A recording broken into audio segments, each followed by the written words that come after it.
મારું નામ મુકેશભાઈ રૂપચંદ ઠક્કર છે। હું એક વેપારી છું। અહીંયાથી કાયમ આવું જાઉં છું અને છેલ્લા 4 થી 5 વર્ષથી આ રોડની હાલત બહુ જ ખરાબ છે, બહુ બિસ્માર હાલતમાં છે। કોઈને કશું પડી નથી, કોઈ કશું કરતું નથી।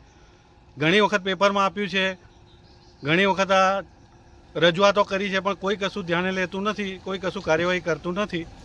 આ અમે જાતે અત્યારે ઊભા રહીને અમુક ખાડા, બહુ મોટો ખાડો પડી ગયેલો હતો, જેને કારણે વાહન વ્યવહાર રોકાય છે। રાતે અડધી રાતે હેરાન થવું પડે છે, જે અમે જાતે ઊભા રહીને હમણાં આ ખાડો પૂર્યો છે।